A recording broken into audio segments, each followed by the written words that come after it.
Oh yeah, thanks you guys. I appreciate you taking the time to have me on here. I think it's pretty cool what you guys are doing. Very good questions and what a lot of research. This is cool. Yeah. This is awesome. Thank you for having me. I really appreciate you guys asking me to be a part of this. That was too cool, bro.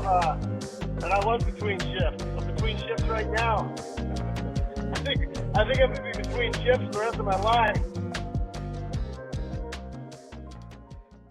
Welcome back to the Between Shifts podcast. Today we're joined by an artist whose playful and imaginative style has appeared on posters for legendary bands like the Rolling Stones, the Red Hot Chili Peppers, Grateful Dead, Dead & Company, and Ween. From growing up in Wisconsin to creating artwork loved by music fans everywhere, he brings creativity and fun stories to his craft. Please welcome Marq Spusta. Hi, thanks for having me. And I think I pronounced it correctly. Yes, Spusta. Yeah, that tricked me the first time. Throw some O's in there, make it work. There we go. There is people that pronounce it Spusta. I have my same last name from down south, but there's not many of us. I originally was saying Spustus. Yeah. I was totally butchering it. Well, we'll start out slow. Where did you grow up? Yeah, I'm from Wisconsin. We are talking here in California, living in the same town right now. But yeah, I started in Wisconsin near Madison.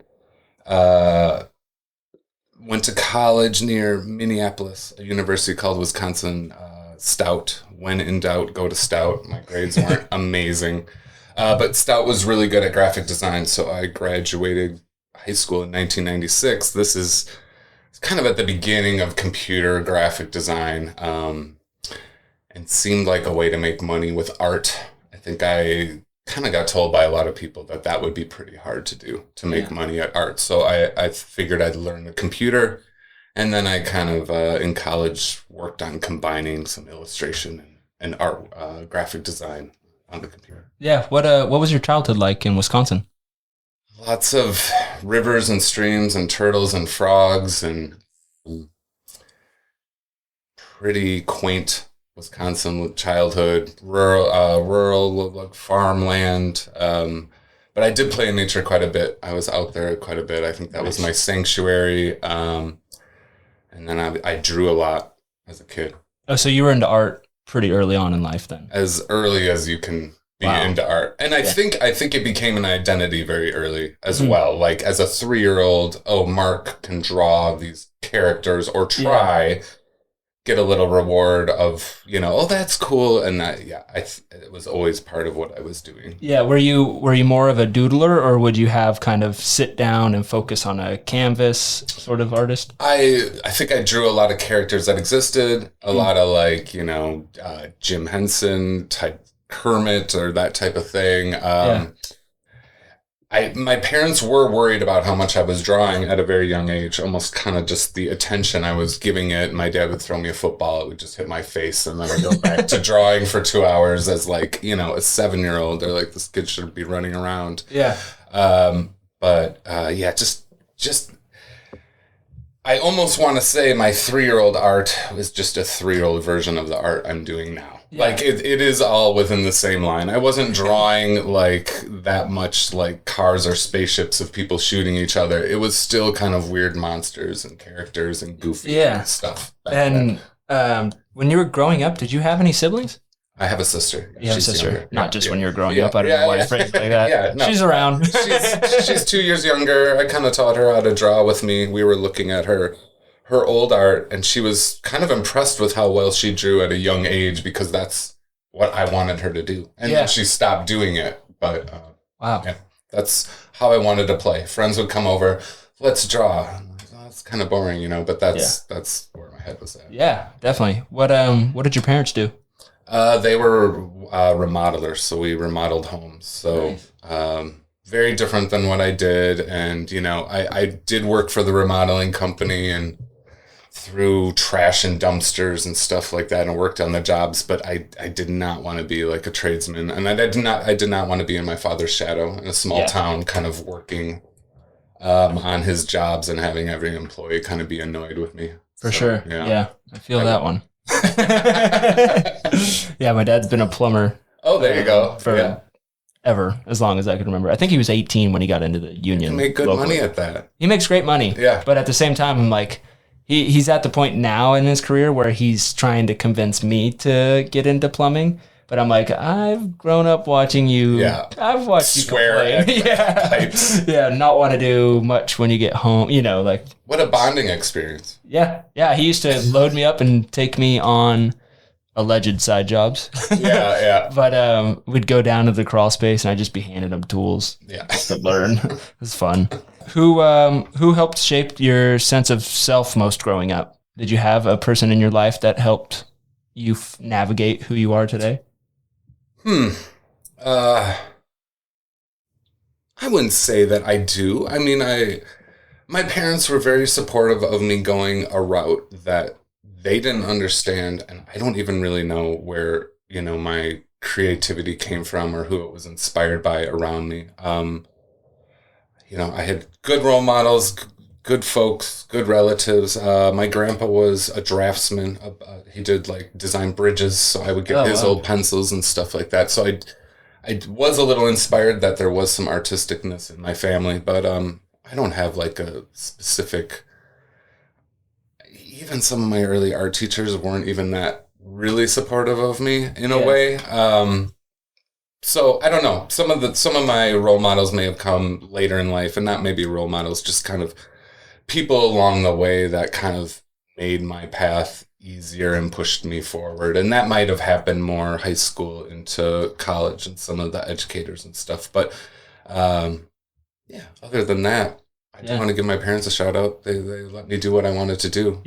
That's pretty easy to be steered a different direction. It is, especially as an artist. And we were even talking before this podcast started about how often you're kind of deterred from maybe going out on your own path, or even art, music, sports, some of those things that people kids want to be when they grow up are very hard to do, and you'll get discouraged from only 1 in 1,000 singers make it. You shouldn't do it or whatever. But if you're really feeling it, I felt the support to try something kind of hard to do. And I wonder, was that remodeling company? Was that your parents' company? It was. My dad started it. So there was a lot of entrepreneurial confidence that I felt in my household. Yeah. It was around the dinner table and business decisions being made, and me as an 8-year-old could throw my input in. Yeah. Yeah. Because I feel like that's also a big thing as you get older in life and you're at the point where you either get into a career or you're going to start your own business. You kind of,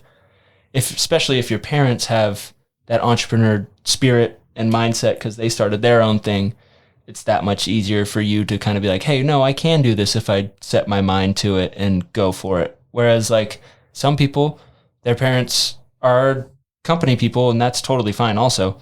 But it's a little more they really believe in that. And sometimes I've seen those parents be scared for their children making an independent leap because they didn't necessarily make that independent leap. And that's okay. There's security in that.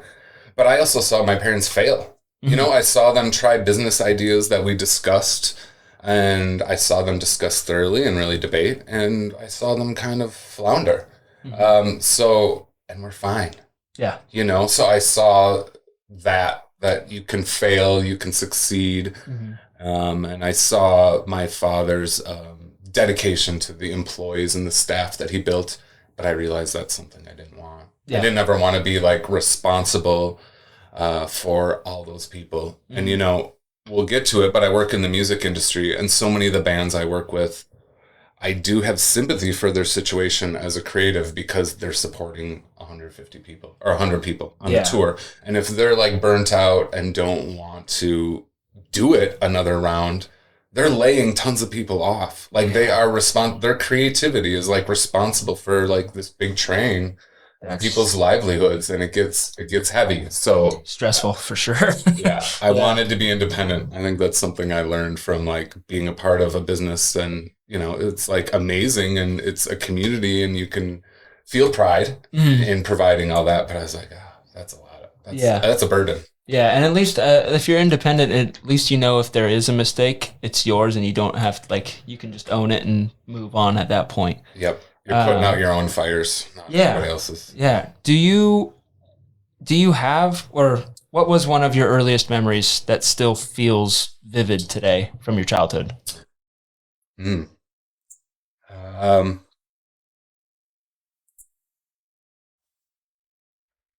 can picture myself in rivers and streams catching frogs. Yeah. Yeah. It's probably a memory merged of 20 different locations, but I just feel like that part of Wisconsin is like I see myself. That's what I see when I kind of think about it. When I think about my childhood. Probably usually the leopard frogs, the black spotted ones were nice and sleek, and then you'd catch the big bullfrogs. Yeah. And there was this my family always had cottages in northern Wisconsin, so southern Wisconsin is kind of like farms and stuff like that. Everybody travels up to the north to just get in beautiful trees and lakes, and this is next to Minnesota, the land of like 10,000 lakes, and there's just tons of little lakes up north. So my whole childhood was always going up to these cottages and spending time outdoors. But I used to have a dog that would catch the frogs with me. He'd hold them in his mouth, put them in the bucket, and fill up a bucket and dump it in the river. Yeah.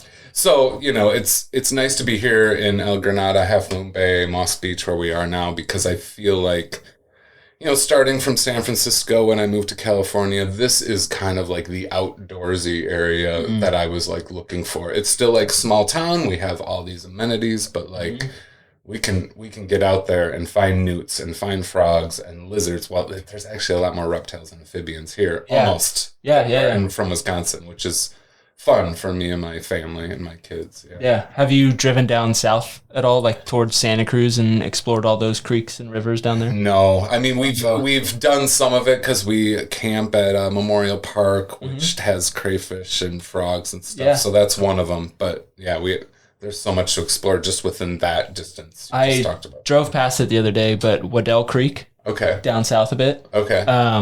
Gotta go check that out. All right, it looked beautiful. It looked the prettiest I've ever seen it. Okay. And I've lived here my whole life.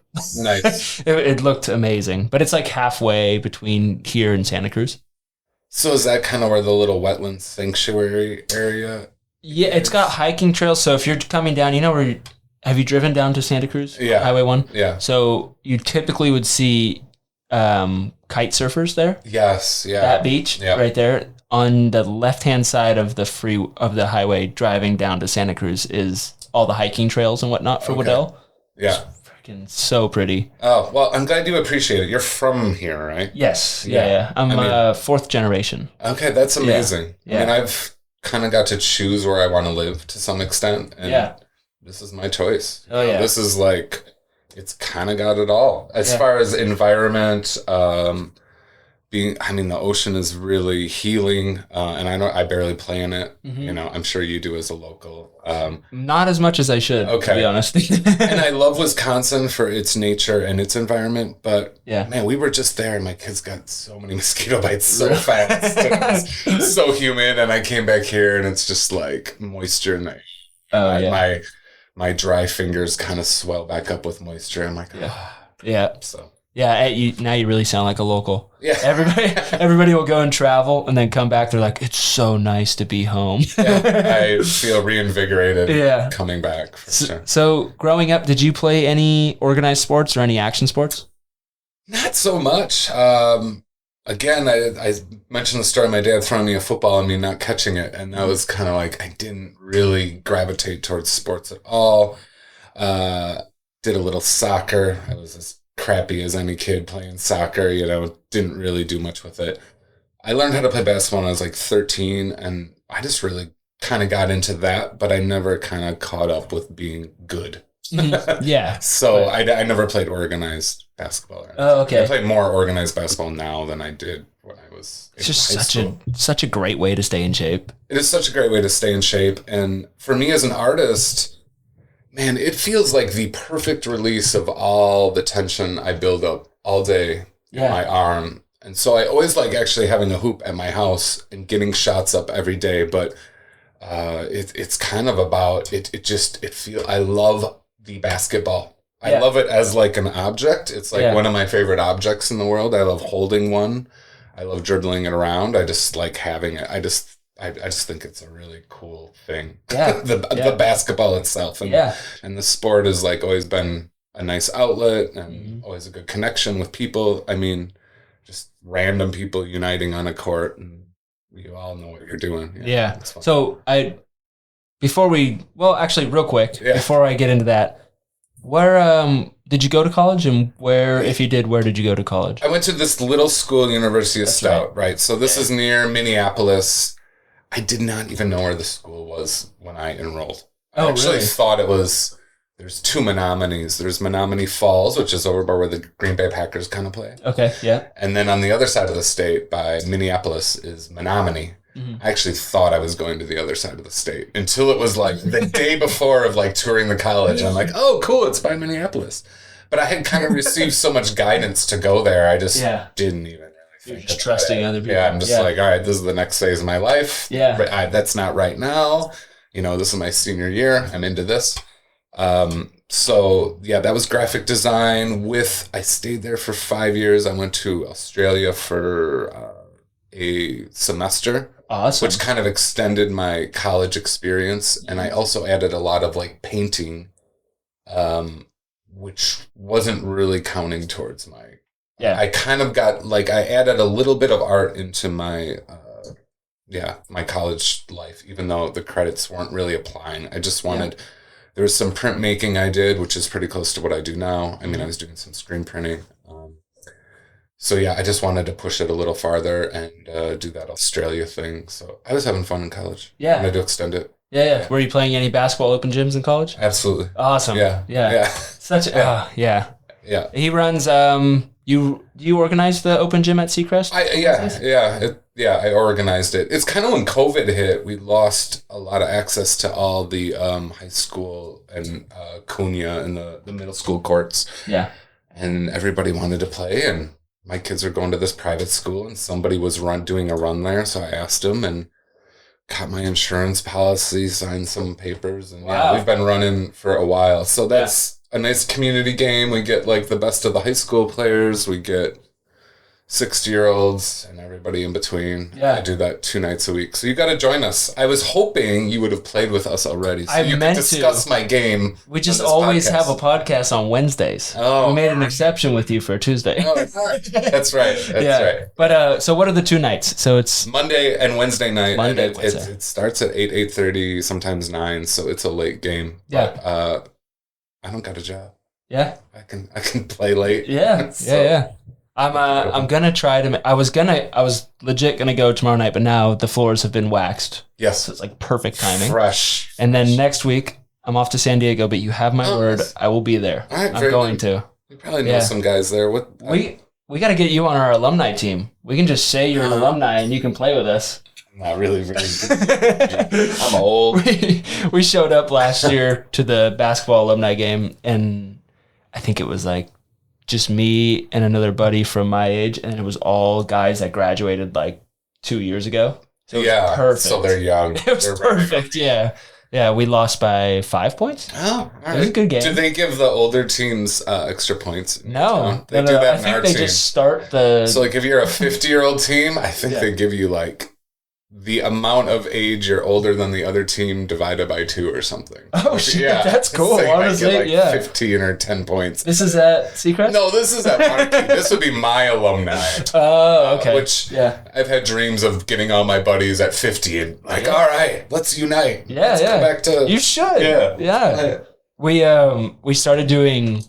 The city of Half Moon Bay does recreational beach volleyball. Oh, nice. Throughout the summer. Yeah. And it was like, okay, like there's a league, you have a set team that you play, but at the end of the night, it's always just like all the teams get together and it's just a 5-on-5 game, couple of them on the courts down at Kelly. But recently the league ended about 3 weeks ago. So we've been just carrying it on Mondays. Yeah. And the sunsets have been insane. Oh yeah. So maybe if I go to, you have an open gym on Mondays. Shit. I miss volleyball. Beach volleyball. That's what I'm missing on the coast. So are those open gyms year round?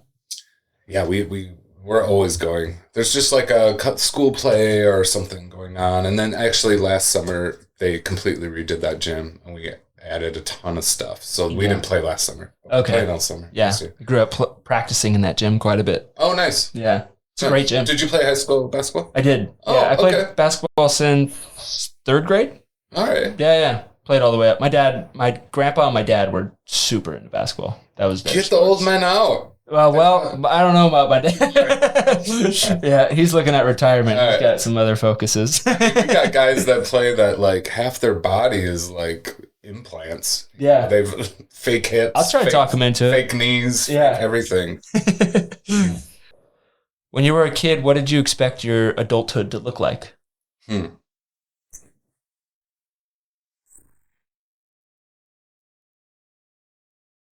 know, I do feel like my path is not that surprising for me as a kid. I think it's a pretty good version of what I wanted. I mean, I knew some things maybe I was trying to avoid, and some of them might have been like a Midwest suburban monotony that I kind of saw being the path of having a wife and children. You know, kind of what was around me in the Midwest, and I wanted something just a little more, I don't know, outside of the box, a little more possibilities, I guess. Because that path was that's what was in front of me, right? Like, I don't mean to diss anything about that lifestyle. That's many of my friends' lifestyle. That's how I grew up. The burbs in Wisconsin is pretty awesome. Yeah. And it's an awesome way to raise kids. Your kids are just everywhere, biking around and stuff. But I mean, I think I'd be pretty delighted if you told me as a young kid I was like designing album covers, living in California with 3 kids like on the California coast. I mean, if you would have told me that in college, I would have been even like more kind of like, oof, that might be what I would write down on paper. Yeah. You know, like dream. Working with my favorite bands, living in California, pretty pleased with where things are. I mean, maybe I would have thought I was working on like a kids animation show or something like that. But there was a point where I realized that's not what I wanted to do. Anyway, I think that's what I thought I wanted to do when I was young. And I love what I do now because I get to make like one image and move on. Instead of doing a children's book, which I've done, or an animation, which you're drawing the same thing over and over and over, or like those bigger project type artists, I think maybe I would have saw myself doing those things because those are the things I kind of knew that artists did. A one-off artist, like that would be like a skateboard or something, you know, which was like certainly an inspiration for me as a kid, like seeing those skateboarding magazines or catalogs, like, oh, this is like one amazing graphic that someone's buying as a skateboard, but also because that board is cool. You know, that board is sweet. So I think there's a transition maybe from like really getting into those singular graphics. Like when I was in middle school, maybe into high school, that kind of stuff really turned me on. Whereas maybe as a kid, it's more like comic books, animation. It's like the storytelling. It's a little bit more of the long-winded thing. You're not looking at an image and like kind of looking for stuff. But as I got older, I think I was like one image that's perfect and that tells a story. That became kind of the pedestal. Yeah. Is that also like how you got inspiration? I watched there's a great YouTube video about Marq, but where you got into the art of rock catalogs, and those also inspired your art quite a bit. Those came a little later that I even discovered that was a world. I think it was like album covers first. I kind of saw that through my dad's collection of old LPs, and you know, again, not to like completely date myself, but like 1996 is when I'm graduating high school. So 1992 is when I get into high school. That's when you're like getting into music. CDs like just hit then. Yeah. And so I was kind of like looking at a lot of these album covers, going to Best Buy all the time, and so much history, you know, you just look at like, what is this band? And like look through 10 years of like interesting album covers. Yeah. I kind of got off on that singularity. And then, yes, I don't even know how I found like the first catalog. I almost think it got sent to me because I was signing up for other things that were like it, or whatever. And I got a catalog of like, they were reprinting old posters from the San Francisco scene. And yeah, I thought that stuff was super inspiring. Yeah. It was a weird world. Even like the Grateful Dead at that time, Jerry died 1996 1986 or 1984. So that's like my high school years. Their art was confusing. It was like kind of dark and scully, but then sometimes really happy. And yeah, there was bands like that were just like pulling me in from the visuals I would see. And I was like, I don't even really know what this is, but it's like a gateway. And the art is like the first thing. Yeah. Man. Yeah. When I'm talking about like this Best Buy, flipping through, looking at these album covers that are just on CD, when I was like the music that was coming out when I was in high school, I've said this before, but like not that good of graphic design or album covers. Yeah. So it was like Pearl Jam's first CD, they're all just giving each other a high five. That's like the album cover of rock. Yeah. And like a lot of it was kind of early computer kind of graphics and stuff. So it was kind of those like 60s, 70s reissues, and then discovering those album covers that there was some cool CD covers that came out in my day, but not so many. Like 1 out of 10 was kind of cool that I would still look back at the 90s and be like, well, they've hired an illustrator instead of somebody compiling something on the computer. Yeah. So how many bands have you worked with? Do you have a total? I don't know. I would say 50-ish. That's crazy. Something like that. Yeah. And I do try to work with different bands. Like the same bands call me over and over, and I'm like, I'll do one for you this year, but I gotta leave room for like the one new band I'm gonna work for this year. Otherwise, you just kind of do the same thing, which I've done. But yeah, maybe we can get into that business side of being an artist, because like we were talking about it before the podcast, before we were recording, but there's a whole nother side to this that people do not see, and it's a grind. And can you just tell us a little bit about the business side of being an artist and how you got your start with being an artist and just how you navigated that? Yeah, you might have to keep me on track. This is that's fine. Let's do it. Adventure. Yeah. So I went to college for graphic design, and that was like that was a career. That was a way to make money at this. And when I came out of school, I could get really decent wages doing graphic design. I started doing it freelance for ad agencies. I would say I never took a job. I took strong freelance positions. I supplemented them with like children education, and I kind of like compiled these different working opportunities. But I always wanted room for my dreams, or where I could take this. And I knew any full-time thing could really kind of pull me back. Then your other career is a hobby. Then it's probably not like a real thing. Yeah. And the way my career went, I slowly got rid of the really crappiest graphic design jobs, which is like practically typesetting what you can do on Canva now. But like back then you needed these programs and me as a professional to like lay out your brochures and that kind of stuff. So I eventually I started getting more of the illustration type jobs and getting rid of the graphic design jobs.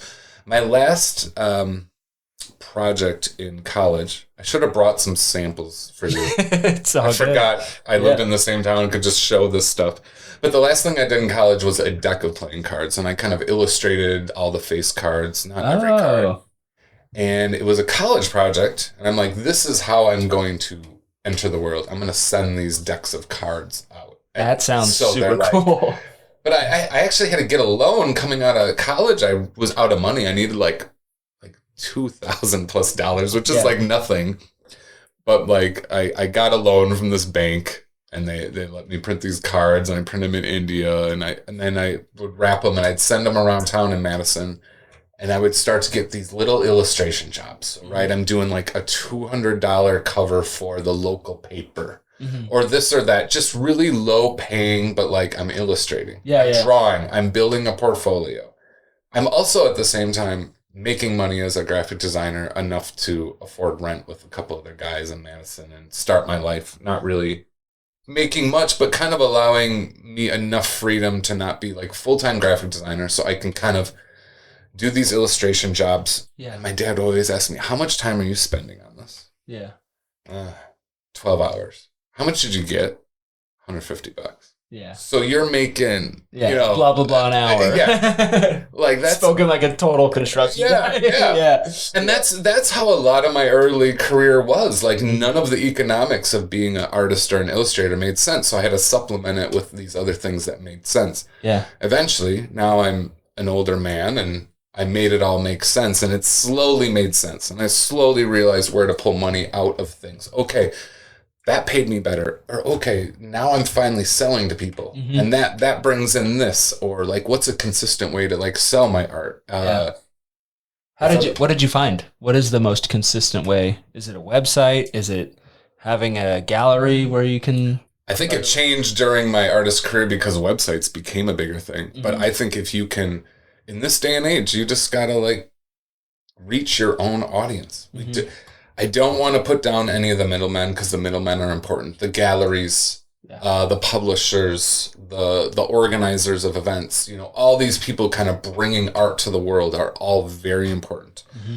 And they used to be like you needed them, and you don't necessarily need all them anymore. But it's important to like go out to galleries and experience all that. But I have a direct line right to anybody that can buy my work. Yeah. And and that, you can like, here, do you want to buy this right now? I'm not with you. I'm not here with you, but you can push a button and it can be yours. And so like... And you can look at my own gallery online. It's like the best thing to sell online. It's art, right? You know, it's like you can see it. You know, I mean, it's not the best version of it, but that's what's kind of cool. Because they see it online, they're intrigued, and then you make that package that comes to their house like zing, right? Yeah. Like the artwork opens up, they're impressed. Mm-hmm. But beyond being impressed, they get a sticker and they get this. And the whole experience of getting something delivered to their house takes it beyond the internet. And now you're connected to that person. Definitely. And your artwork's in their house and you can reach them again and again until they get sick of you or have too much of your stuff, which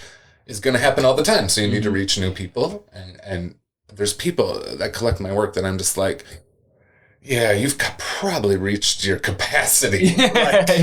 You've supported me. I appreciate it. You have too much of it. Now you kind of got to figure out how to get rid of it at this point.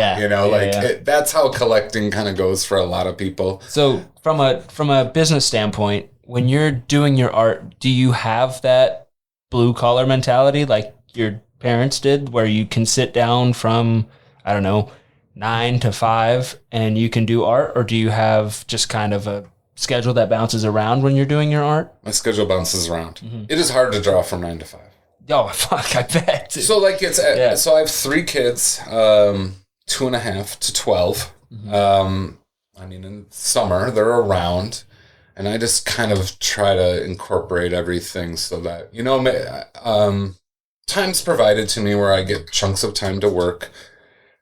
But I'll be interrupted. I'll play LOL dolls. I'll go scooting. I'll take my breaks, and then I'll go back. So, I mean, we were talking about playing hoops at night. Yeah. Well, I get done playing at like 10:30, 2 nights out of the week. I'm kind of riled up. Yeah. I get like a good 3 hours of drawing time in, usually after hoops, because it's kind of hard to calm down after that. So I just kind of find my moments. Usually I get about a 3-hour chunk at night. That's awesome. A couple little 2-hour things during the day. Then there's like business of like emailing, putting things in my store is kind of an ordeal. Are you managing all of that on your own, or do you? I don't manage any of the shipping. Okay, that was my question. That's a big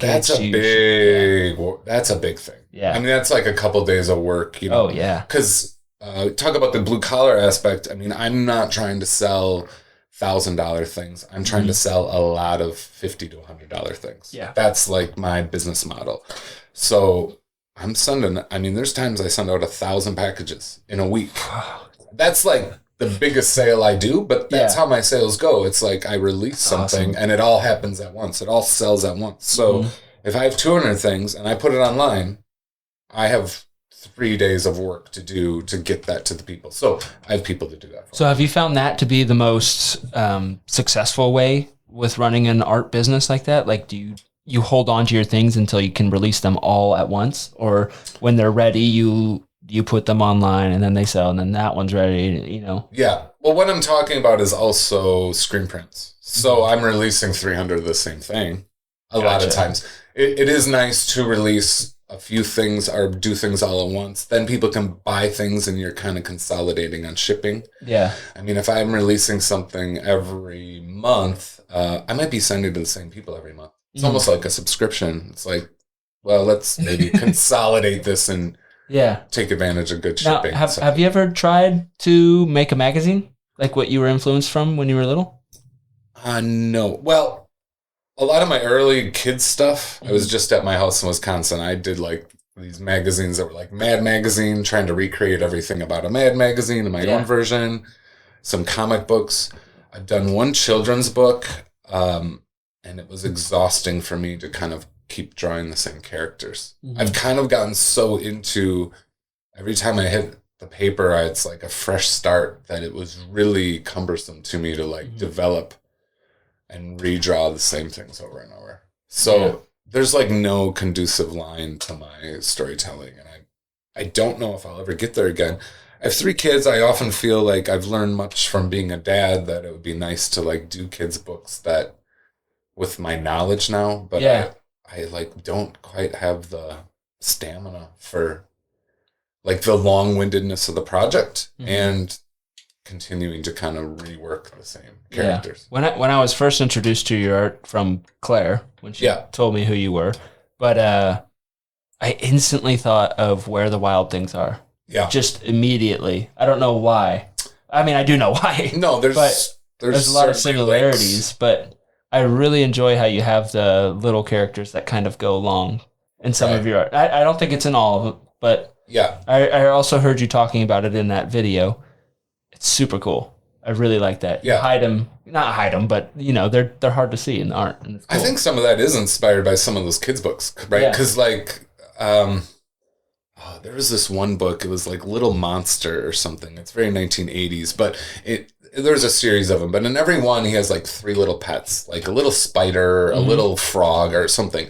You can find them each and every page, you know, they're kind of like coming out of a drawer or something. And like those little details I certainly got inspired by. And these are posters. These are on people's walls for a long time. I want them to kind of have like a lot of dimension and a lot of depth. And if they're walking by with their kid sees something new and they can kind of keep going back to it. Because they are putting them on their wall. They're looking at this art for a while. And so I want it to kind of keep giving. Have you seen any of that? Sorry, real quick. This is a tangent, but have you seen any of that art on like Instagram or just online where it's the people that zoom in? Oh my gosh, it's insane! Yeah, exactly what I was gonna say. Yeah, nuts. Yeah, you can just keep going into a new drawing and then a new world. No, that like drawing digitally, like that's the trap not to get into, right? Like I'm working on a poster right now, and I'm like almost too zoomed in where my daughter's coming in and she's like, oh, what, what's that? And I'm like, well, it kind of represents this. And she's like, I can't really tell. And I'm like, yeah, but it's actually this big, on the actual poster. It doesn't, it's such a small detail, but I'm zoomed into too tight. Yeah. So if you take a magnifying glass to any of your work, can you find anything fun? I don't think you need a magnifying glass, but there's some small stuff. People really like, I did, fish poster for Madison Square Garden, and Madison Square Garden, I've never been there, but I think it has like a big screen marquee out in the front. So I kind of drew Madison Square Garden in a way really small, as like a pedestal that these elephants are standing on. And then on the screen, on the marquee, is a version of the poster I drew, like that's cool. Like put small on the marquee, and then it would keep going in theory, which there isn't the resolution to do, but yeah. That's super cool. Yeah. Okay, sorry, getting back into the business side of art, but we were talking about packaging and how you have help on that side of the business, packaging, the shipments, all of that. Yeah. So getting back to the creative side of art, do you find that taking those breaks and experiencing those things with your kids also help influence because you're able to access that inner child to continue to create? Yes. But I don't think I had a hard time accessing my inner child ever. That's awesome. So I take that back. I had a hard time accessing my inner child when testosterone started shooting through my body as a young man. At that juncture, I like completely left art behind. I started drawing women. There was a period there, 4 years, that I was motivated by something else. And then, I came back to my typical style, my typical inspiration of childlike wonder. And I think it's good to, even talking about zooming in too close to a work and kind of being too narrowly focused. And this can apply to anything in life, right? Like you're just kind of on your hamster wheel. You're just a little too on it, and you're not taking the step back and taking in the broad picture. Yeah. Children and having them in your life, like, is that. It is a big version of that. They do that on all kind of levels in your life, like to your perspective. They make you zoom out or weigh in a way that your perspective is kind of stuck here in this adulting in the middle. And they can reset you in some ways if you let them. Yeah. I mean, a lot of people don't let them. They're like, no, you're bugging me. You're trying to take me into your world. I have to do this. Yeah. And if you can let them break you for a moment, you can kind of reset. Definitely. I think. Definitely. Legos, Play-Doh, that kind of stuff. Like, as an artist who's always focused on doing something, like doing stuff with them is a chance to just not do anything, just play. Yeah. Do you have any exercises that you do with them that kind of help them explore that creative side of their brain? Like creative exercises? Yeah. I don't, and my studio is just very much a space for everyone to kind of create and be, and there's I'll clean something up, but then I'll put like a new art supply out to kind of inspire or something like that. None of my kids, they have different times where they really get into art and creating and that personal time of just sitting and doing, and they all have their different things they do. I don't try to push it too much. I just kind of let it be there. Want to get your business in front of a loyal local audience? Between Shifts brings coastside stories to life with real conversations, local legends, and plenty of laughs. Sponsorships include custom ad reads, shout-outs in episodes, and visibility across all our socials, all designed to connect your brand with engaged listeners who support local. Now please email betweenshiftspod@gmail.com for any inquiries. Thank you. So when did you have your first opportunity to get into the music poster world? All right, so here's the path. So I moved to San Francisco. I was working at the Art Institute as a teacher, which was really a side job. I was teaching graphic design. I was doing some illustration work, and at this time I guess I had gotten this job in Wisconsin. I finished it in California. Finished this children's book. It's called All the Way to the Ocean. It's about storm drain, ocean pollution. Laird Hamilton writes the foreword to it. Oh, it's cool. Like, what's the ocean organization? For Ocean? Surfers. Anyway, there was some environmental organizations that kind of like got on board. It was part of a Green Toys campaign for a while. It was a nice environmental book. It's on its 20th year or something. It's still available. Wow. Out there, All the Way to the Ocean. Anyway, the guy who wrote it, who I worked on it with, is Joel Harper. His brother is Ben Harper, the musician. Okay.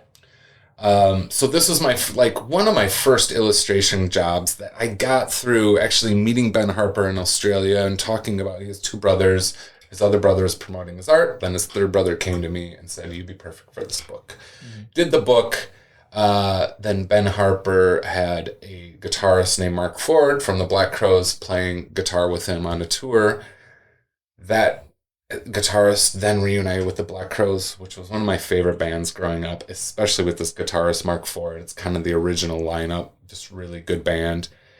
He was reuniting with my favorite band, and somehow my name got brought up to do art for them, which I don't even know why that's the case. I had illustrated a children's book. I had kind of some weird surreal paintings on the side. That's kind of what my website was. And some dumb illustration jobs.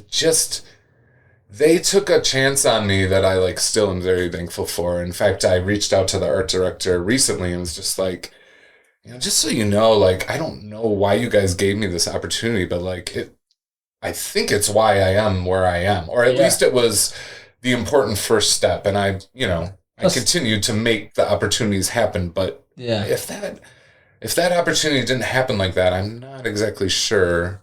And they hired me a bunch. And once they started hiring me and I started succeeding for them and I could do that style, then I got a job for the Fillmore in San Francisco. Before we move on to that, how do you handle that pressure of doing artwork, which is fully on your creative side? Like, how do you handle that pressure, and how do you just get that confidence in your artwork? It felt like pressure. It felt like, I remember I was with a high school reunion, my buddies and I forget what year we're getting together at this time, but I think I'm slightly inebriated because I'm with all my high school buddies. We like rented a house, and this is when I get the call, like phone call. And I'm just chatting about it. And back then things were phone calls. Like, let's talk about this job. And I was nervous, and then I put together, like now when a band calls me, I'm like, here's my sketch. Do you want to do it or not? For the Black Crowes, it was like, here's 26 ideas. I want all these ideas. Here's a PDF. What can we do? Where can we go? And they appreciated like my excitement and my youthfulness and I was motivated, and they kind of steered me in some directions or whatever. But I was nervous. Maybe I did too much instead of whatever. I just threw them a lot. I let them know, like, I really want to do this. This is an awesome opportunity. It's awesome. Let me succeed somewhere. Sorry, but where you were heading with the Fillmore posters? Then the Fillmore, and then how did that come about?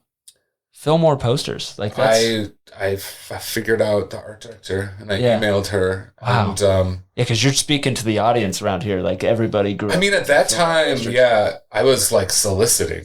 I was, as an illustrator, you're like promoting yourself. I'm just like, I'm broke. I'm living in San Francisco. I'm spending too much on rent. I'm seeing my bank account dwindle. Every day I'm just like, who can I email? And finally I started getting some hits. I got the Fillmore. Once I got a couple Fillmore posters, even the bands I did posters for contacted me. Gnarls Barkley, the Black Keys. Tom Petty was my third or fifth for Mudcrush Fillmore poster. And Tom Petty's manager called me after I did that. So I was like... That's so cool. I was like succeeding pretty early on with like, okay, stuff is happening. And then I started working for some of the jam bands, and the posters started getting popular with the collectors. Once that happened, once people knew who I was within Widespread Panic, and so back then it was a lot of the festivals. High Sierra was even much bigger then. They got like everybody back then. They all started hitting me up. It was like one summer, it was just like, it was on. It was everybody. So you sort of became a salesman for your art. I became a salesman. I became a workhorse. I became I'm your everything guy. I'm the guy. And I see people in the scene. I'm like, okay, this is your summer of like, you're doing everything. And then you learn the lesson of, holy cow, that was too much, but now my name is out there. And then now you kind of start selecting the jobs that feel most like you. You pick the bands you like the most, that fit your artwork the most, that maybe sell the best for you. And you start to narrow in. But it's fun to watch artists like on the come up, and then they do have a year where they're just everywhere. Because that's the music industry is kind of incestuous, especially in like the jam band scene. It's like you do something for Dead and Company or Widespread or something, and everyone sees you, and you just float around. Fish ignores you because they're waiting for their right time, or they're very art directed, but everybody else is on board. Where do you think you get that discipline from? I've always admired how artists, whether that's drawing, music, anything, any type of artist, can be able to just be disciplined and like handle that more professional side of the business. Do you think that stems from your parents? Or is that just there's developed? Two parts of your question. I feel like there's the discipline part of actually like working, which for any entrepreneur is a challenge. What am I doing? It helps when you know what you're doing. But when you're starting, you don't know what you're doing because you're trying to generate things to do. So it's like almost hardest to start, and then once you get going, it's like, okay, now it's just self-perpetual. So there's that discipline. the discipline of running your own business and making money and doing all that. Man, I don't know where that comes from. I think it comes from drawing. I mean, it's like reading a book takes discipline. I don't have that discipline how to read a book. Yeah, same. Right? Like that's like sitting 2 hours by yourself, devoting that time and just focusing on what you're focusing on. I don't think drawing is that much higher than reading or sitting and like being focused on something. Definitely. I have my things that help me focus. Yeah. Too. Yeah, I don't need to talk about Yeah, I got you. I stay focused. Yeah. So, how did you meet your wife? Well, we met in Wisconsin at the university we were going to. She was there for about a year.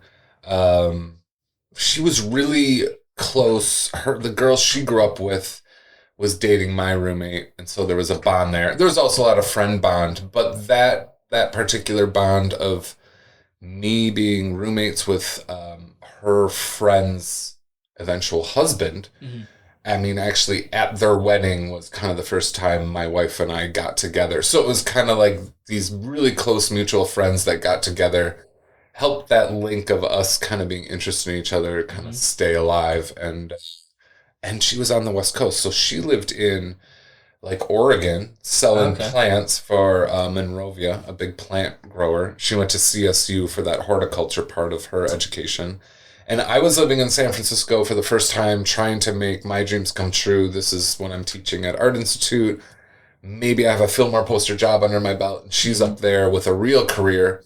And to me, coming from Wisconsin, I'm like, wow, this woman is like out here independently, not with any friends, doing her own thing, like has a career, lives on the West Coast. Yeah. She suddenly became like very intriguing to me, even though I knew her in college and we had some interest in each other in college. It was almost like her independence was like, and we were both on the West Coast. So we started driving back and forth between Southern Oregon and San Francisco, which is a beautiful part of the country and was like a cool excuse during that time of my life to like meet in Crescent City or in Grants Pass or, that. Is that like Ashland area? Ashland area. Yeah. I mean, we did, there was like 4 times where we would meet kind of somewhere in between. I mean, especially I would probably do a little more of the drive because I love doing that drive, like up the 1. It's beautiful. It's beautiful. Or get on I-5 and go past Lake Shasta. Yeah. And that's the best drive.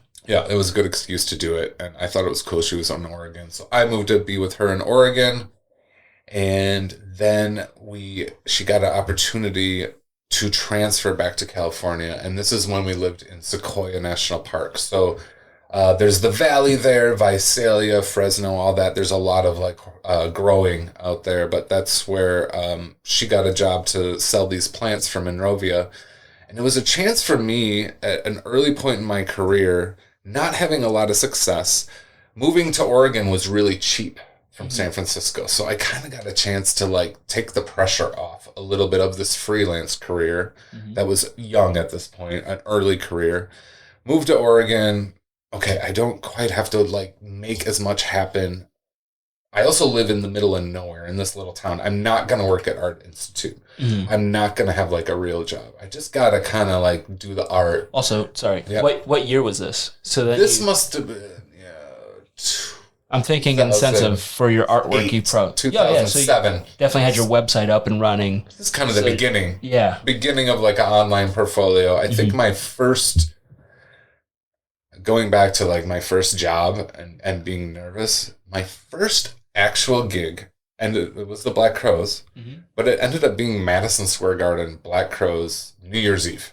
Oh, just like highest level gig for my first gig. But I remember working on that. I think I worked on that in San Francisco. Then I moved to Oregon, kind of had a couple Fillmore jobs. Then I moved back to California, and we lived near Sequoia National Park. There is nothing there. The town was 3 rivers. I was like removing rattlesnakes from the property, and there was bears everywhere. Or like gateway to Sequoia National Park. I had to be an artist. Yeah. I had to be an artist. I was home all day by myself. I knew no one. I had nothing to do. My basketball pickup games I ran had 3 people. You know, You mean 21? yeah, it was 21. It was 21.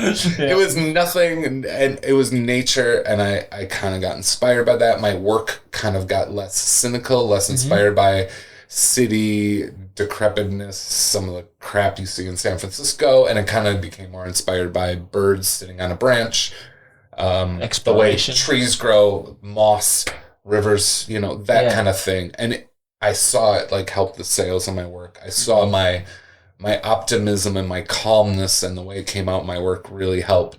But I was also, it forced me, I had no other opportunities. I was really happy. I was like, okay, my wife has this opportunity in a place where I have none, and I kind of have to do what I want to do to make it work. I have to like get myself out there, and there's nothing to fall back on here. But at the same time, rent isn't that much. I'm not living anywhere expensive, and I can like focus on it. Yeah. And that was a turning point. Yeah. Like having I didn't have any friends. We would come to San Francisco and we would do it up. You know, 3 Rivers is 3 to 4 hours from San Francisco. It's doable. It's doable. Have you been out there? I haven't been to 3 Rivers, but what's some surrounding towns? It's Visalia is the town leading up into Sequoia National Park, and then we're south of like Kings Canyon. Yeah. But we were right by General Sherman, the biggest tree around. Yeah. I'm following you. Yep.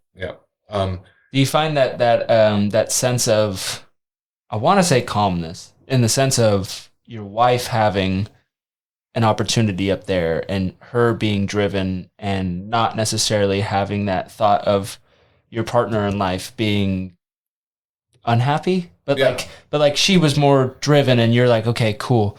She's occupied. I can kind of settle and focus on this, knowing that she has that drive for what she's doing. No, yeah, absolutely. She's happy. She's occupied. She's on her path. I'm following at this point. Yeah. You know, I'm just kind of resting in her wake to some extent. And she was making more money. And then eventually we moved to Pacifica, had our first child. And she was still working, and I was kind of helping. I was really with the baby. And my job started getting better and better. You know, I'm getting like Jerry Garcia's family, you know, wanting me to do this. And I'm getting, I was doing a Beatles thing around that time, like with the Beatles estate, like kind of like the stuff I really wanted to be doing, Fish around that time, like all these really great gigs. And it became clear that like, maybe my career, not only was it exactly what I wanted to be doing, and I was independent, but maybe it had like more economic promise. Yeah. And I was spending a lot of time with our baby at the time. And so eventually we kind of switched when we had a second child came 4 years later. But, you know, got him into daycare, you know, ran that for 4 years, moved down to Moss Beach, started our life there. And then Dawn got pregnant again with our middle child, and it's like, okay, I think we can kind of switch here. And we've been able to vacillate between that a lot, like as far as who's putting in time with the kids, who's taking the career, you know, and we've been able to work with that really nice. And then we have a 2.5-year-old, which came much later, obviously. And I think my wife was about ready to kind of get into something, and then we had a baby. Yeah. So that now we're in the back of the line again and starting it all over again. Yeah. What have been some of your favorite bands that you've worked with over the years? Some of the experiences are about the job, and some of them are, you know, kind of about the bands. I was mentioning even Jerry Garcia, you know, he's obviously passed, but he is one of my favorite musicians. And when I worked with his family, his daughter just seemed like really thankful and gave me a hug. And I was like proud of her for like carrying on her father's legacy in such a cool way. And actually it hadn't been carried on in a cool way until she kind of got involved, Trixie Garcia. So it was nice to be part of like a family's legacy of their, you know, the dad was a musician, and kind of get props from the family. Multiple people from the family were at these shows that I kind of was involved with, where they did like symphonic versions of Jerry Garcia's music. Yeah. So that was like a nice, warm kind of feeling because it was like the kids. It wasn't the really cool musician. It was kind of the kids being happy that we were all kind of uplifting the legacy. And you had just had your first kid at this time, right? Or is this? Yeah. So did you kind of see that? No, I do really, that excites me. Mm-hmm. It excites me for art, like visual artists. So, right, like I do these poster shows in San Francisco where I'll have booths next to Stanley Mouse or Rick Griffin's son, or these people don't know who I'm talking about, but these are some of the artists from the 60s that really helped define a movement. I mean, they were on the cover of Life magazine. They created this new visual psychedelic rock art language. Yeah. And they're, to see their kids now kind of like representing their work and helping their parents like kind of elevate their parents' work and maybe put something new behind it. Like they're running the social media in a new way, or their dad didn't know how to sell these prints, but now we have all these access to make his artwork even cooler by printing it this way and doing this, or selling his license to Levi's, or work, kind of understanding how the kids understand their dad's licenses and copyright. I say dads a lot because it was a very male dominated scene. There is females.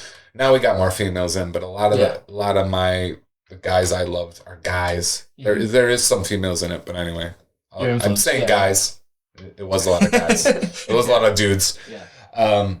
But it is awesome to see their, like, one of the kids, they have 3 kids, and one of them chooses to kind of like elevate their parents' artistic legacy. So for musicians doing that, or for artists doing that, I love that. That's really inspiring. I have 3 kids. I have an archive of work. I want them to be able to like do a retrospective thing of mine, or understand how my copyrights work. Like, this band owns this copyright, so you can't make that into a shirt 30 years from now after, if I die young or whatever my artwork does beyond me. My kids are kind of the next in line to maybe play with it. And it's all there. I've created like a whole catalog of stuff that sells now. Yeah. Can sell 20 years from now. And a lot of the artists from the 60s really wish they would have known that, because their stuff is like museum stuff now, and they don't really have the back catalog, or they sold away their rights. They signed too many contracts. Wolfgang's Vault is a big online seller of a lot of the 60s stuff, but they have a lot of licenses to a lot of this artist's stuff. They don't have the rights to their work. If you write Grateful Dead on it, you really don't have rights to it as well. Yeah. But anyway. Yeah, it is inspiring. That was a good question. I like it when kids take the legacy. Yeah. Hearing about Jerry Garcia's daughter is pretty cool. Yeah. I hadn't heard that. But that kind of leads into my questions about the bands. Yeah. But you've worked with some legendary bands, some of my favorites being the Rolling Stones, Grateful Dead. You like the Rolling Stones? Good for you. Everybody does. I know, man. There's too many young people I talk to. I'm like, Rolling Stones. Oh, who? I'm like, no way. Really? They're like the rock band. But anyway. Yeah, Rolling Stones, Grateful Dead, Red Hot Chili Peppers, Dead & Co., Dave Matthews Band, The Black Crowes, and fucking Billy Strings. That's cool. He's one of my favorites. Oh, nice. Yeah. I really like Billy Strings. Yeah. You didn't happen to see him 2 weekends ago at Golden Gate Park? No, it was a little too expensive. It was nice. Those tickets went way down in price, like close to the show too.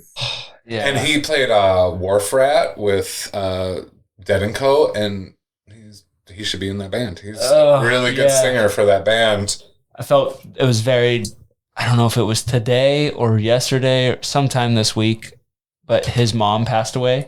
Oh, right. I saw him on stage giving some very sad, just speech about his mom and how the fans meant so much to his mom. And he was like, well, if she would have wanted anything, it was for me to carry on with the show. Playing. Yeah, so he just did a whole set. He's a cool story and a cool guy. And one thing I want to say about him as we're talking in this dialogue about the artwork is he actually also got a little pulled into AI, creating some of his art. Mm-hmm.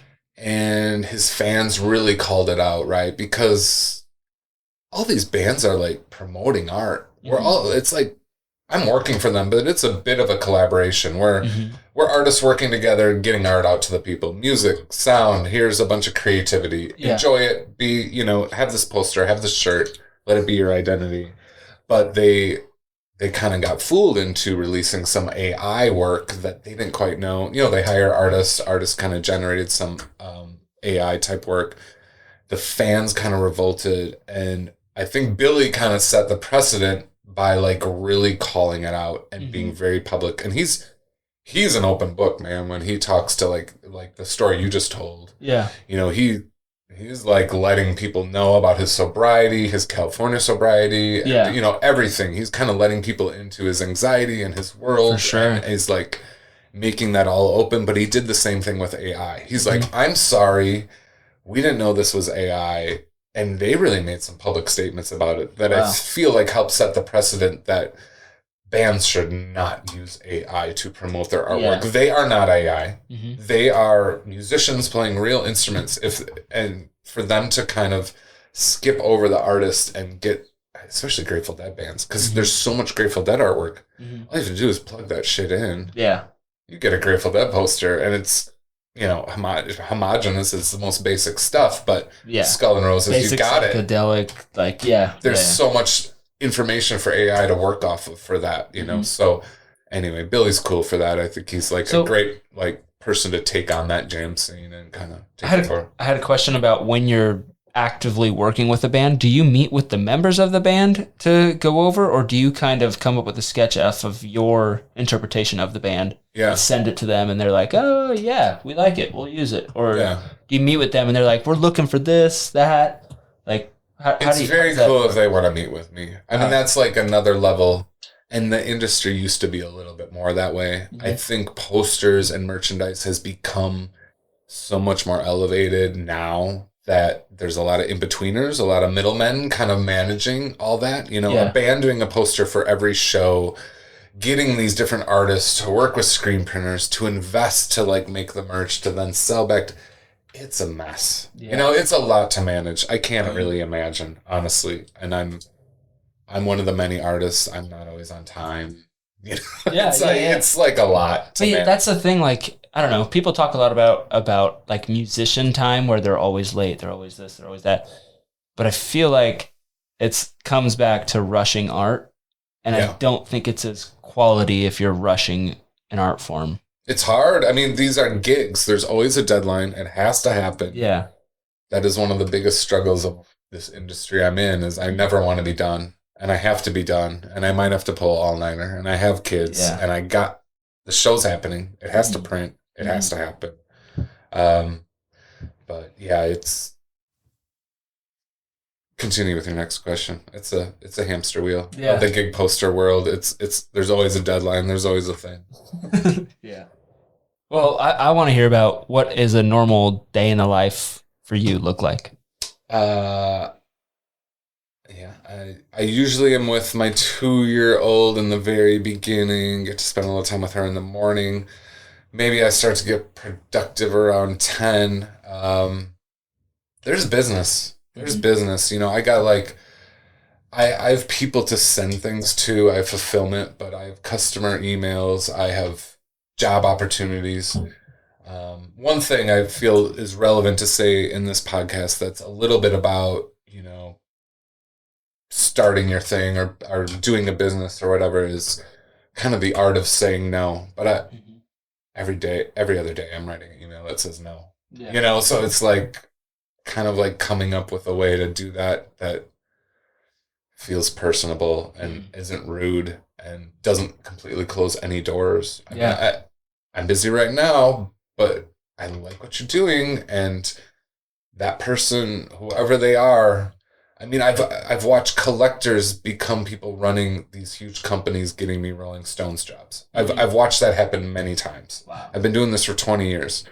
There's no reason to close any door. I'm saying no because I'm busy as hell and I don't have much time, and I can sell my own art fine. I don't really need the bands and everything, but I do it all because it's cool. It keeps me in the world. It shows my artwork to people.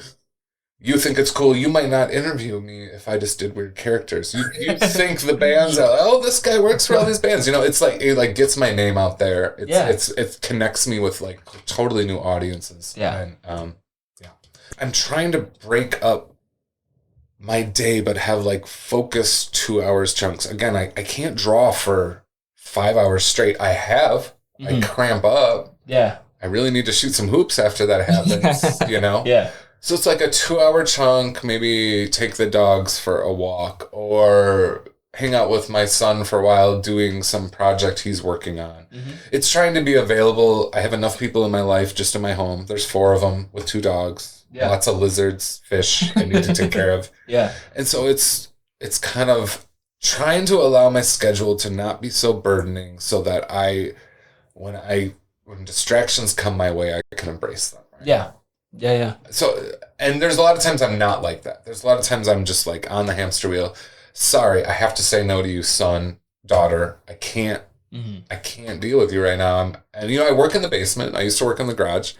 I'm part of my family life. They're there.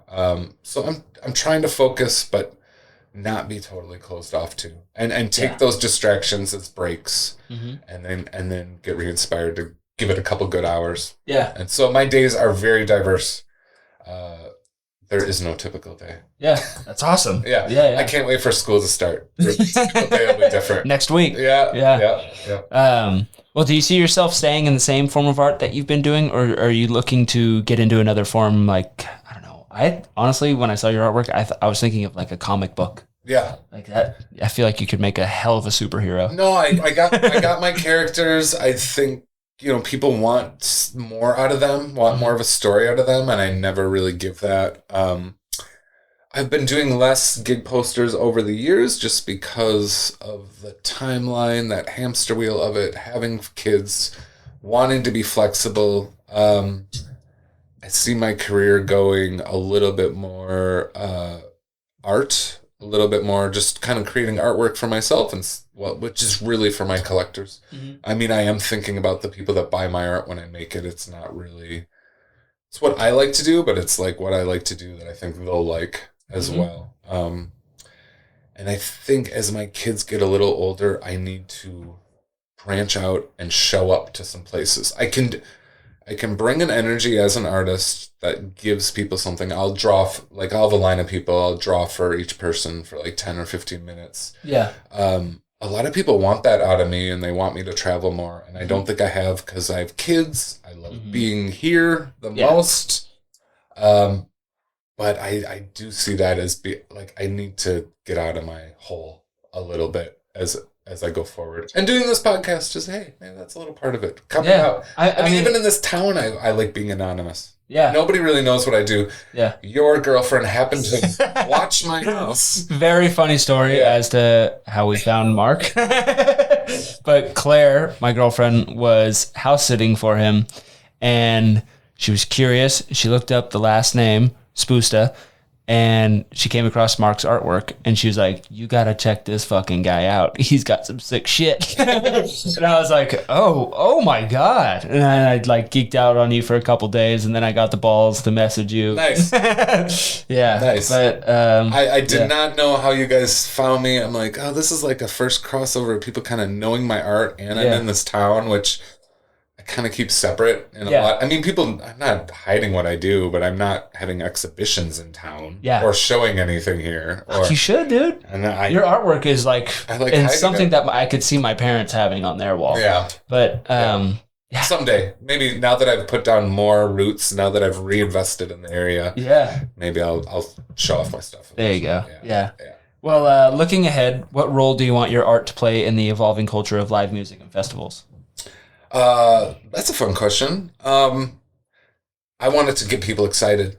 I love the aspect of people going to a show and being excited because they see my poster. You know, even if sometimes they know me and they're like, they've been waiting for a show that I would do a poster for. You never really know. Yeah. Right? Like normally a band doesn't tell a poster. So I do love that aspect of people going to a show. They're going to have a great night. I get plenty of emails of that's the night I met my wife, or I need this poster, or it's a magical night. There's plenty of magical nights. That's pretty cool. All moved in live music. And if my poster becomes like a big part of that, that's cool. Going forward in that music scene, I think maybe it's a little bit about me coming out, like being a part of that event or something. And I've done that a few times. Like I've been a part of Outside Lands once. I've Widespread Panic played in Napa, and I did a pop-up show. So I didn't even tell people I was going to be there, but the audience is there. I've done 3 album covers for Widespread Panic, probably 15 posters for them. I'm probably most known in that. So that day I just said, I'm here, and just the fans that came that I'd never met from around the world that had been following my work for 10 years. That was like a really fun day where a lot of real energy was passed. And I think as an artist, I'm just sitting by myself drawing all the time. So I kind of shy away from energy being passed between people about experiences, and that art being part of that experiences. I don't do a lot of art openings. I do a couple poster shows a year.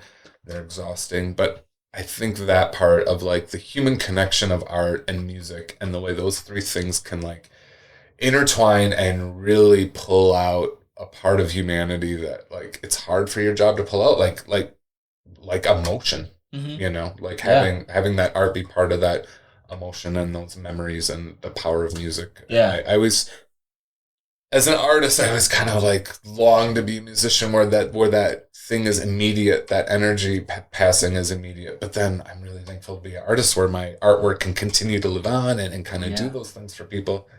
So, but yeah, there's a little bit of that musician direct energy passing in real time that maybe I long for. And maybe I want the art to be a part of in the future. Yeah. When you do those live showings or just at a festival and you're like, hey, I'm here, do you find that at the end of that day you're pretty emotionally drained because you're hearing a lot about how your artwork has affected somebody emotionally? But here's the thing, Gavin. This recipe, right? So that's a beautiful question, and you're very right on.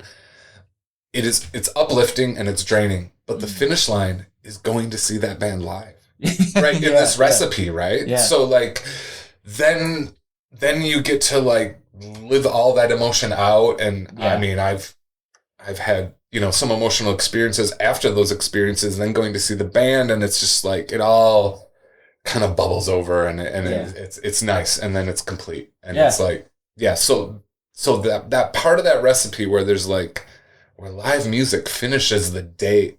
And that's it, because I do these poster shows, right, where I'm signing for people all day. I'm playing music behind me, but I'm I'm talking, I'm drawing, I'm giving, I'm receiving. It's beautiful.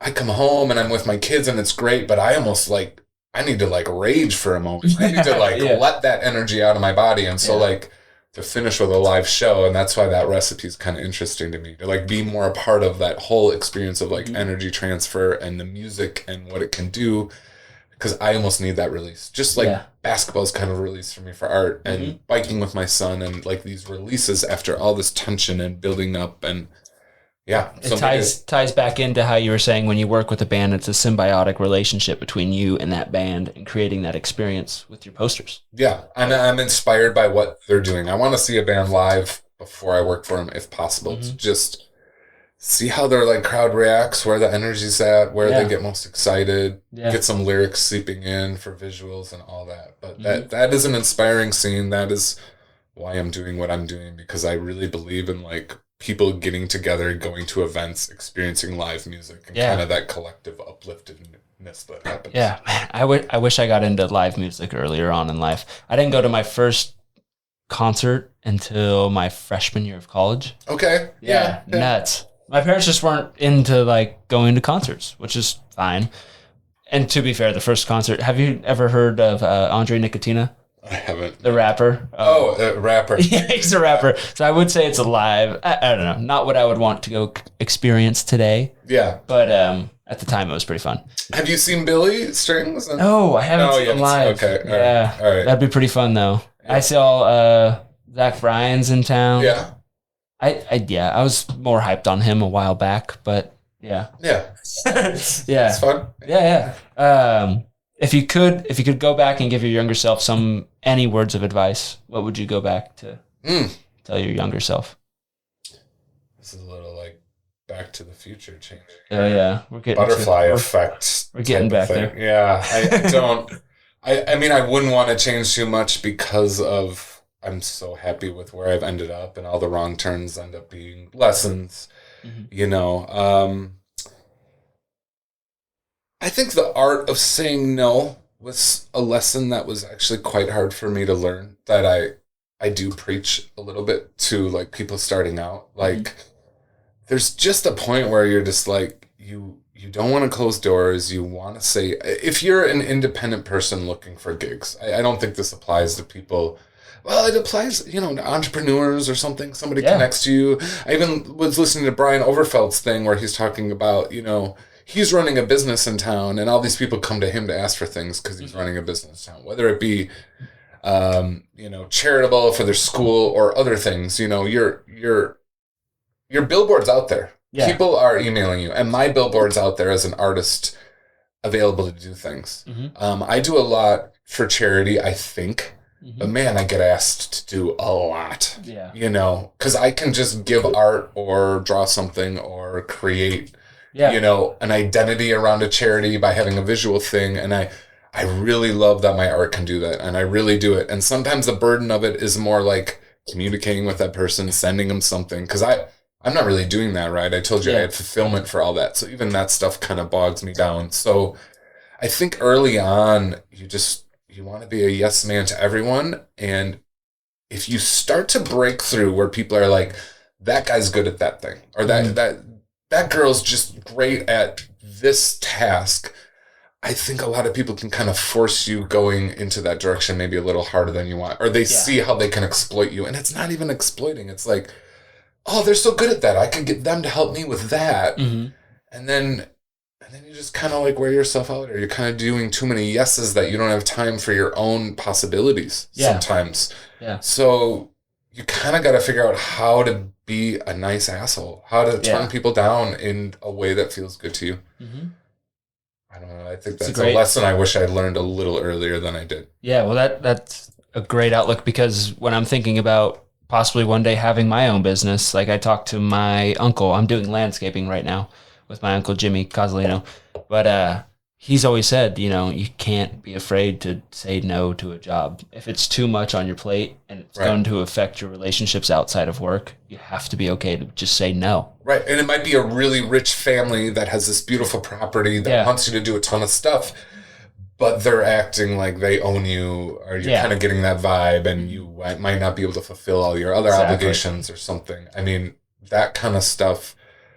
I mean, even for me, just, oh, this band's really big. Oh, Nickelback. I should have turned down Nickelback. Yeah. I should have turned down Cher. Why the hell am I doing Cher?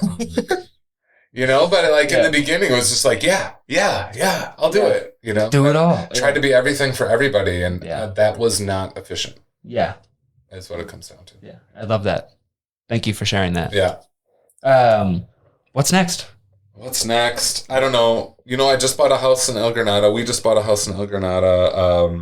We're very excited to be moving in there and kind of setting up a new studio and feeling the inspiration of that place. And my plate is somewhat clear so that I can make some art. I'm really looking forward to that. I have a new toy figure statue coming out I'm really excited about. And those are kind of like, anytime it's not a piece of paper, I get excited because I do a lot of paper. So I don't know what's next. More of the same. I'm enjoying it. It's a good path. I'm just on it. Yeah. Have you branched into any movie work? No, I have been asked to do music videos. I was asked to design puppets for a feature film. Wow. I'm very unsure. These are the type of situations where I said no. And I can view many versions of my life where maybe I took that path and I'm somewhere else. Yeah. Maybe I am designing multiple characters for movies at this point. I don't really know if that's what I want. Yeah. I'm pretty happy with the level of where I'm at.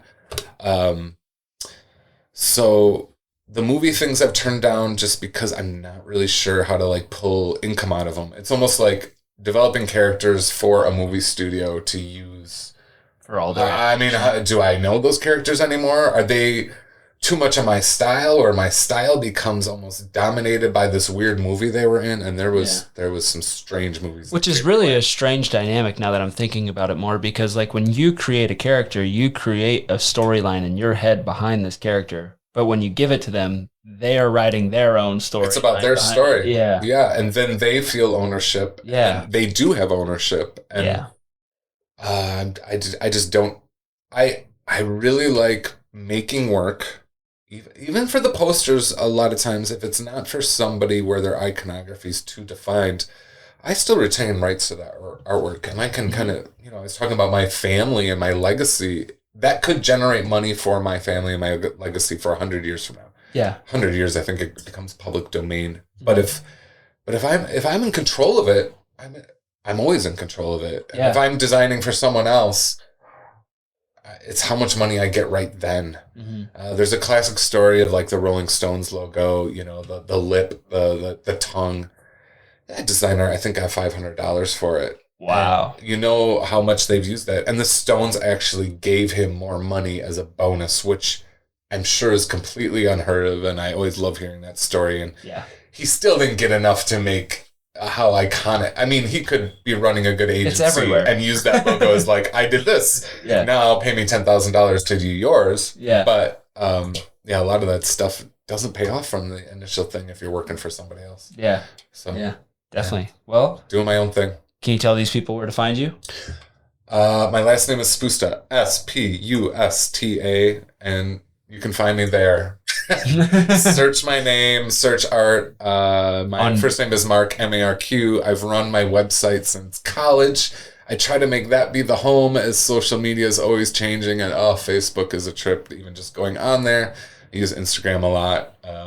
And we're always selling shirts and stuff out of my store, but my artwork sells out usually the day it's released. So you need to get on my mailing list. You need to kind of get in this whole system of what my collectors have to go through to get my work, which I don't even totally, I couldn't always buy my work. Usually you got to be like ready and be in line at that time. Yeah. Your younger self would be very proud of where you are.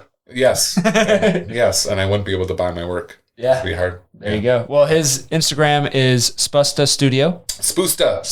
Sorry. Spusta Studio. See, I knew it was going to happen. Right. I do go by Spusta Studio sometimes. Okay. Yep. Spusta Studio. Thanks for coming on. Thanks for taking time. Shifts.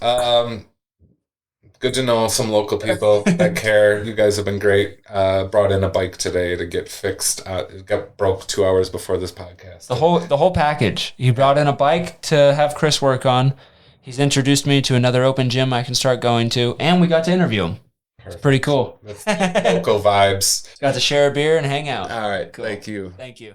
Welcome back to the Between Shifts podcast. This is the recap for Marq Spustas. Every time I say that last name, I feel like I'm butchering it, and I'm so sorry, Mark.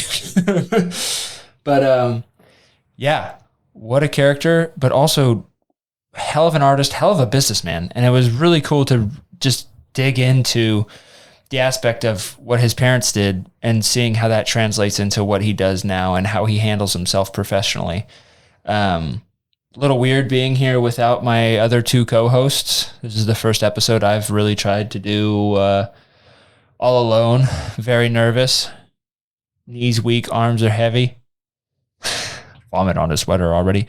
No, I'm super, super excited to be able to connect with Marq and talk to him about his art, because he's worked with a lot of my favorite bands, a lot of bands I grew up listening to thanks to Mom and Niece. And it's just cool to hear his outlook on life, hear how when he spent his time in nature, how that affected his art, how raising kids has affected his art, how everything, just seeing how that symbiotic relationship between, I love that word, between life and art connects. That was really interesting for me. And I don't know much about the business side around art, and it was really cool to hear him. Like, he came in today to the shop and specifically said, like, I'd love to talk more about the business side of art, because people that are trying to get into art overlook that aspect of it, and it's very, very important. And it was really cool to be able to pick his mind and just talk to him about it and just understand how art connects to other businesses in life and how the entrepreneur spirit is alive in art. And also just the fact that he moved here and started organizing basketball open gyms Mondays and Wednesdays around 8:30 p.m. I mean, I know it's a later open gym, but go get in shape, go run, go play some basketball. Like, he was talking about how he enjoys to be kind of undercover in this neighborhood in, well, this town. And he was surprised at how we found him. And it is kind of a funny story. Like, Claire was house sitting for him and knew the last name, looked up the last name, and came across his artwork and was like, you should really check this guy out for interviewing him. And then I started checking him out, and I started to fall in love with his artwork, and I kind of geeked over it for couple of days, and then finally got the balls to send him a message on Instagram, because that's what you do nowadays. You can't just get everybody's phone number to give him a call. And yeah, he reached out and he was super excited, curious as to how we found him. But then him and Claire had a funny interaction at Seacrest talking about it.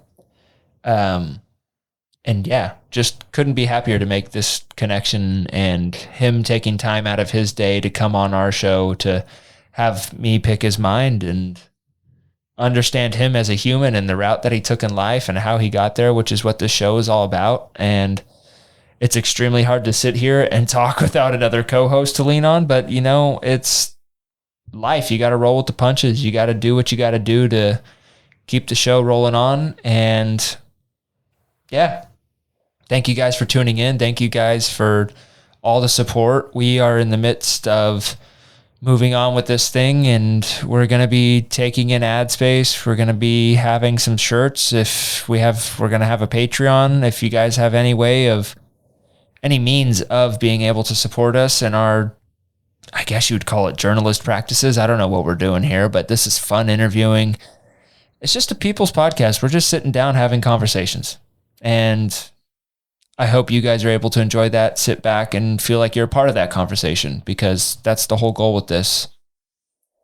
We're trying to figure out what the hell we want to do with life. So we're sitting down with people that seem to have it a little more figured out and asking them how they got there, in hopes that somebody behind that camera is trying to figure out life and taking it that way, or just interested in how they got to where they are. Anyways, I'm going on a tangent. I'm signing off. Thank you guys for listening or watching. Have a great day. Woot woot. Hope you guys enjoyed this episode. Once again, we're brought to you by Bikeworks HMB, your one-stop shop for bike service, sales, and rentals in Half Moon Bay, California. Whether you're on the mountain, road, or low on battery, Bikeworks HMB has your back. If you enjoyed this episode and would like to help support this podcast, please feel free to reach out to us at betweenshiftspod@gmail.com. The link will be in the description. I hope you guys have a wonderful day. GT signing off.